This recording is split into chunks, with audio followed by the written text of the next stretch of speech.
এবং বেশি থেকে বেশি দোয়া করবেন আল্লাহর কাছে, আপনার নিজের জন্য, আপনার মা বাবার জন্য, আপনার মৃত আত্মীয় স্বজনের জন্য, আপনার ফিউচারের জন্য, আপনার সন্তানদের জন্য, আপনার দেশের জন্য, আপনার জনগণের জন্য, মুসলিম উম্মার জন্য, সবার জন্য কি করবেন? দোয়া করবেন। দোয়ায় কার্পণ্য করবেন না। আপনি যখন অন্য কোনো মুসলিম ভাইয়ের জন্য দোয়া করছেন, তখন আপনার মাথার কাছে একজন ফেরেশতা থাকবেন, যিনি বলবেন যে তোমার জন্যও তাই হোক, তোমার জন্যও তাই হোক। দোয়া করলে লাভ, আপনার ক্ষতি নাই। আর দোয়া করার উপযুক্ত সময়গুলো খুঁজে খুঁজে বের করবেন। যেমন রোজা রাখা অবস্থায় দোয়া করলে দোয়া কবুল হয়। 2 একামতের মাঝখানে, মানে আজান এবং একামত এর মাঝখানে দোয়া করলে দোয়া কবুল হয়। নামাজের, ফরজ নামাজের পরে দোয়া করলে দোয়া কবুল হয়। সালাম ফিরানোর আগেও দোয়া করলে দোয়া কবুল হয়, দোয়া মাসুরার পরে। এরপরে সেজদারত অবস্থায় দোয়া করলে দোয়া বেশি কবুল হয়।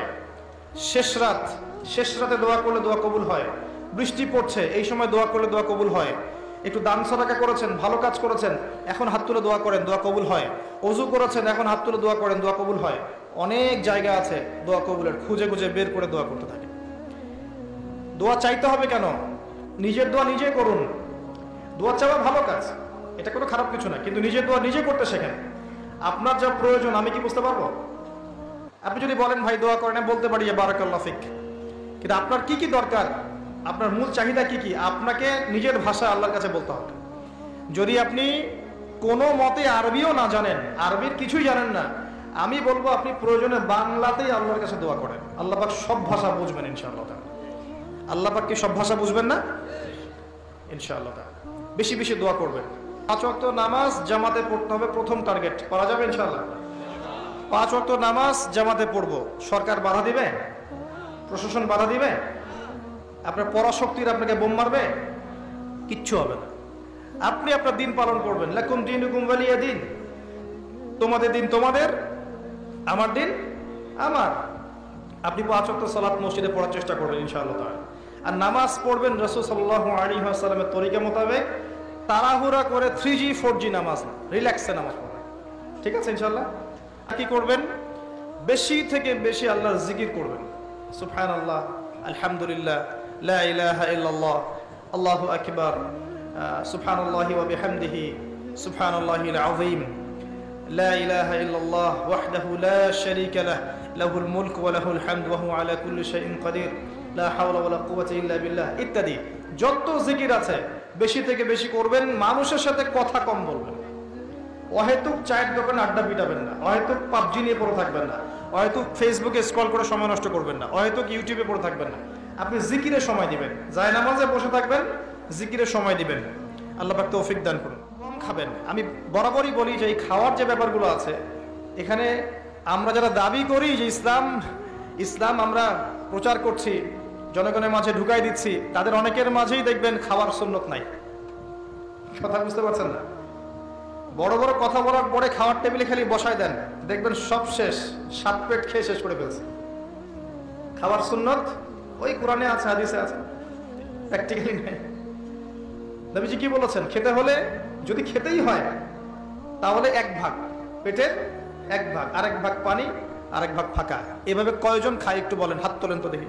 এভাবে কয়জন খাওয়া দাওয়া করি আমরা? মাশাআল্লাহ। যারা এভাবে খাওয়া দাওয়া করতে পারে তারা ফিট থাকে, তারা স্ট্রেস নিতে পারে, তারা ফিজিক্যালি ফিট থাকে, ইমিউনিটি সিস্টেম বাড়ে, তাদের ভুঁড়ি হয় না। ভুঁড়িওয়ালা মানুষ সব রাগ করেন না, আমি ছোট করার জন্য বলছি না, কিন্তু মুসলিমদের ভুঁড়ি থাকা উচিত নয়। উমর রাদিয়াল্লাহু আনহু যুগে এক ব্যক্তির ভুঁড়ি হয়েছিল অনেক উঁচু, আর উমর রাদিয়াল্লাহু আনহু রাস্তায় রাস্তায় ঘুরতেন না রাত্রেবেলা।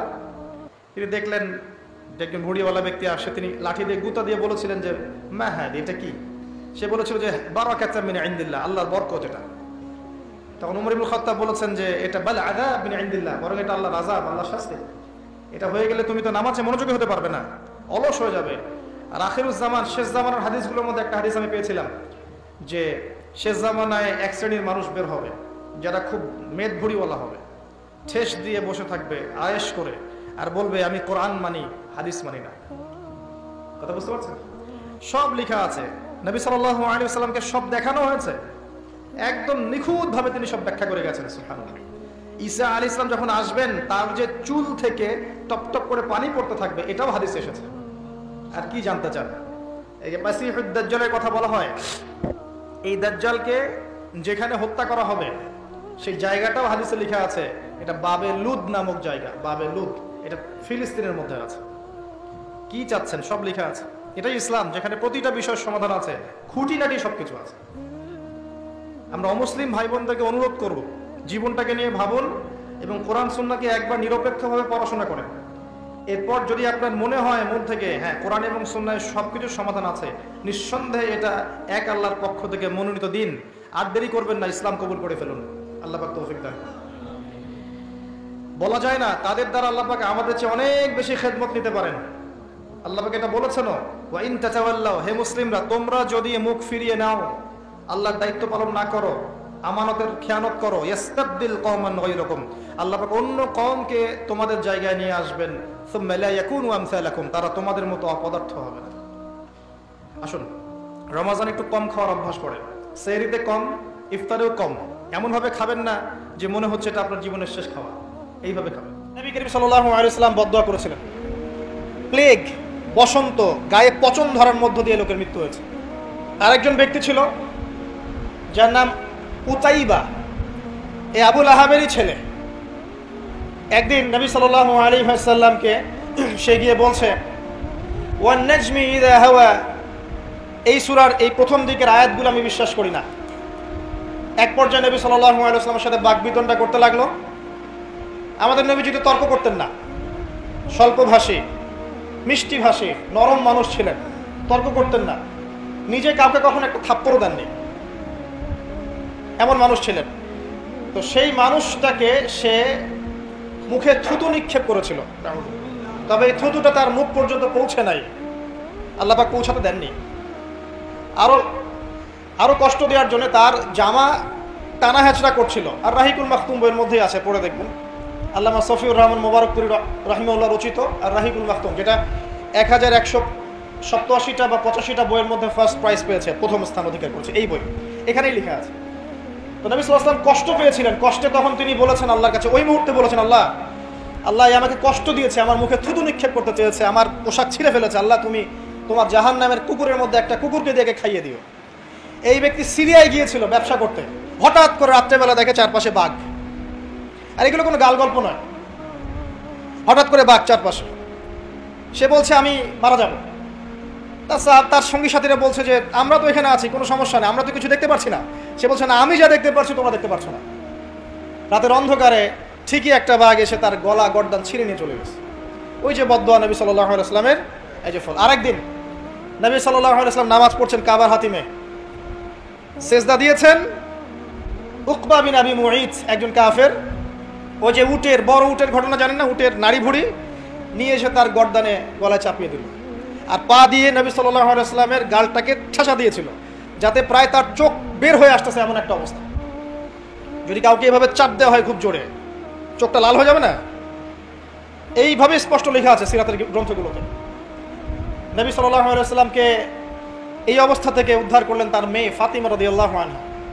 প্রচন্ড কষ্ট পেলেন এই দিন, প্রচন্ড কষ্ট, এবং হাত তুলে তিনি একটা একটা করে নাম উল্লেখ করতে থাকলেন। আল্লাহ, আবু জাহেল ইবনে হিশাম, উকবা বিন আবি মুঈত, উতবা, শাইবা, রাবিআ, নাম উল্লেখ করতে থাকলেন। আল্লাহ, এদেরকে তুমি ছেড়ো না, এদেরকে দেখে নিও। নবীজি একবার যখন আল্লাহর সামনে বলবেন কিয়ামতের মাঠে, আল্লাহ আমার উম্মত, আল্লাহ আমার উম্মত, আল্লাহ পাক এক দোয়াতেই নবী সাল্লাল্লাহু আলাইহি ওয়াসাল্লামকে বলবেন, তোমার উম্মতের মধ্যে যার অন্তরে সরিষা পরিমাণ ঈমান আছে ওকে বের করে নিয়ে আসো।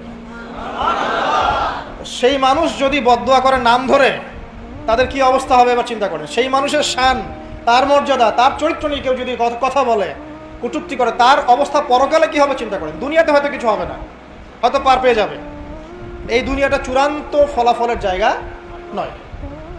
আর মুসলিমরা এখন দুর্বল, তাদের আল্লাহর কাছে দোয়া করা ছাড়া এখন কোনো অপশনও নাই। দোয়ার অনেক অনেক ক্ষমতা আছে। নবী সাল্লাল্লাহু আলাইহি ওয়াসাল্লাম দোয়া করলেন, এই 10 জন ব্যক্তির লাশ বদরের প্রান্তরে পাওয়া গেছে। আবু জাহেল দেখবেন বদরের নিহত হয়েছে, উতবা, শাইবা, সবগুলা বদরের কূপে। এবং কূপে যখন তাদেরকে ফেলা হয়েছে, নবী সাল্লাল্লাহু আলাইহি ওয়াসাল্লাম কূপের পাশ দিয়ে যাওয়ার সময় বলছিলেন, তোমরা কি তোমাদের জাযা পেয়ে গেছো? তখন সাহাবীরা বলছিল, ইয়া রাসূলুল্লাহ, তারা তো মাইয়িত, তারা তো শুনতে পাচ্ছেন, আপনি কার সাথে কথা বলছেন? নবীজি বললেন, অবশ্যই তারা আমার কথা শুনছে। এখন আরেকজন ব্যক্তি ছিল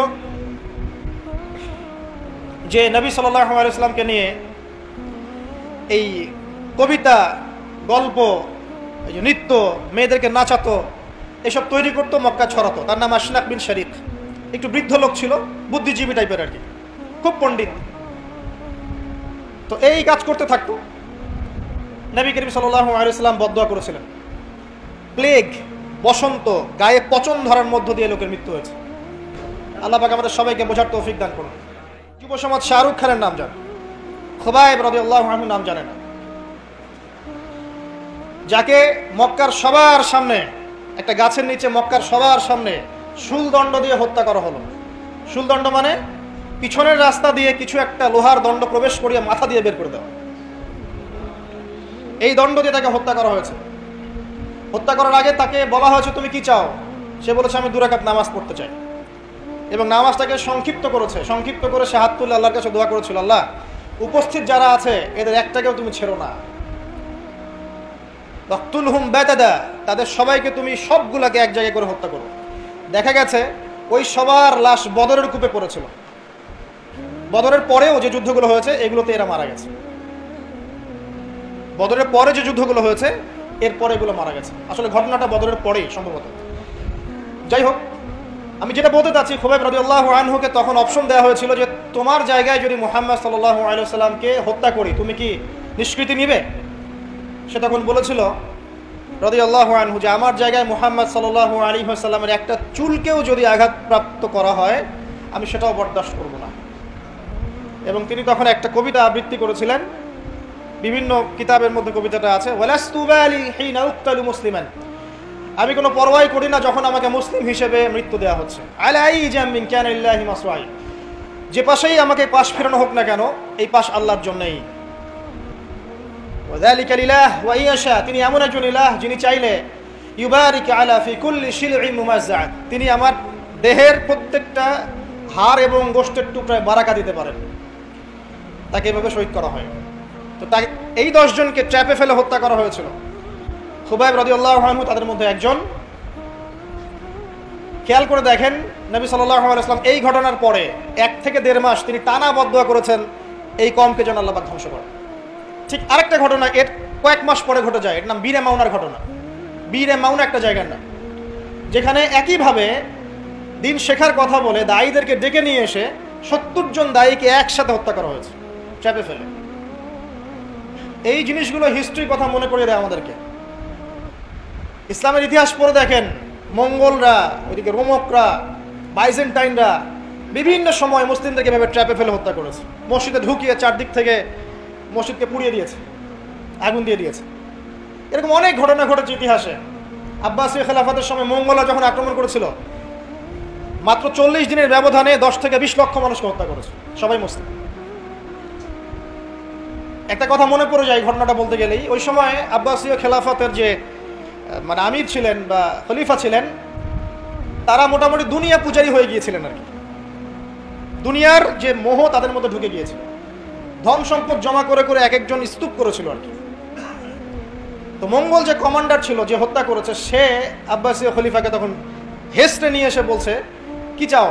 সে বলছে আমি পিপাসার্ত, পানি চাই।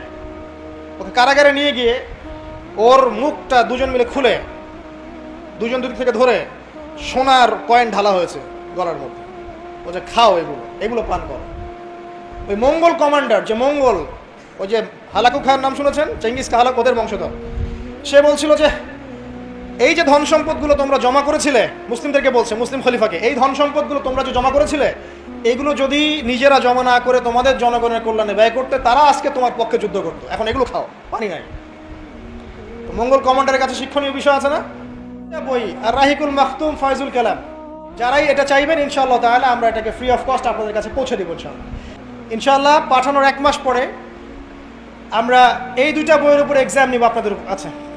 অনলাইন ভিত্তিক এক্সাম, পরীক্ষা দিবেন, কতটুকু শিখলেন জানলেন আমরা দেখতে চাই। এর মধ্যে ইনশাআল্লাহ প্রথম 10 জনকে আমরা পুরস্কৃত করব ইনশাআল্লাহ। সর্বশেষ একটা ঘোষণা দিয়ে আমি শেষ করছি, সেটা হলো যে নবী করিম সাল্লাল্লাহু আলাইহি ওয়াসাল্লামের জীবনী পড়তে আমি সবসময় উৎসাহিত করেছি। কারণ অনেক সময় কোরআন এবং হাদিস আপনি বুঝতে পারবেন না যদি না আপনি রাসূলের জীবনী জানেন। কোরআনের কোন আয়াত কখন নাজিল হয়েছে, কোন প্রেক্ষাপটে নাজিল হয়েছে, হাদিসের কোন হাদিসটা নবীজি কখন বলেছেন, এই জিনিসটা যদি আমরা বুঝতে চাই উসুলের বইগুলোর সাথে আমাদেরকে নবীর জীবনী জানতে হবে। তো নবীর জীবনী জানার জন্য আমি সবসময় প্রেফার করি, অনেকগুলো বইয়ের নাম বলেছি, একটা বই ওয়ান অফ দ্য বেস্ট, সেটা হলো আর রাহিকুল মাখতুম। আল্লামা সফিউর রহমান মোবারকুর রাহিমাহুল্লাহ সবাই বাসায় বাসায় কিনে ফেলবেন, আপনার লাইব্রেরিতে এটা থাকবে, পার্সোনাল লাইব্রেরি করবেন সবাই। আর একটা হাদিসের বই জাস্ট আপনাদেরকে বলবো, অনেক হাদিসের বই আপনারা পড়েন, ঠিক আছে, আমার কোনো আপত্তি নাই, কিন্তু সবার জন্য প্রযোজ্য হবে একটা বই। আপনি নতুন হন, পুরাতন হন, স্টুডেন্ট হন, শিক্ষক হন, সবার ক্ষেত্রে একটা বই খুব ভালো প্রযোজ্য, সেটার নাম হচ্ছে ফয়জুল কালাম। এই বইটা পড়ানো হয় মাদ্রাসায়, ফয়জুল কালাম অনেক চমৎকার একটা বই। এখানে সুন্দর করে বিষয়ভিত্তিক হাদিসগুলো আনা হয়েছে। অন্য হাদিসের বই আপনি পড়তে পারেন, আমার কোনো আপত্তি নেই। এই দুইটা বই আর রাহিকুল মাখতুম, ফয়জুল কালাম, আমি পার্সোনালি নিয়াত করেছি, পার্সোনালি, কারণ আমার সাথে আল্লাহ ছাড়া আসলে কেউ নাই, এতটুকুই আমি জানি। আর আপনাদের ভালোবাসা আছে, এটা আমি জানি। তো ফ্রি অফ কস্ট যতটুকু সামর্থ্য হবে ইনশাআল্লাহ এই দুইটা বই একটা প্যাকেজ করে, রাহিকুল মাখতুম, ফয়জুল কালাম প্যাকেজ করে আমরা ইনশাআল্লাহ তাআলা যারা আমাদের কাছে চাবেন অনলাইনের মাধ্যমে সবার কাছে আমরা কুরিয়ার করে পাঠিয়ে দেব ইনশাআল্লাহ। আমার উদ্দেশ্যটা হচ্ছে আপনারা এই যে ইস্যুটা উঠেছে এতে আগে নিজে ইসলাম সম্পর্কে জানেন, রাসূলের জীবনী সম্পর্কে আপনি আগে জানেন, সুন্নাহ সম্পর্কে আপনি আগে জানেন, আমল করেন, আমল করে জেনে জ্ঞানের মাধ্যমে প্রতিবাদ করেন, পারবেন? এই প্রতিবাদটা কিন্তু ইফেক্টিভ এবং কষ্টকর, দুটো কথা বলাই যায়, ফেসবুকে একটা স্ট্যাটাস দেওয়াই যায়, কনস্ট্রাকটিভ কাজ করাটা খুব ডিফিকাল্ট।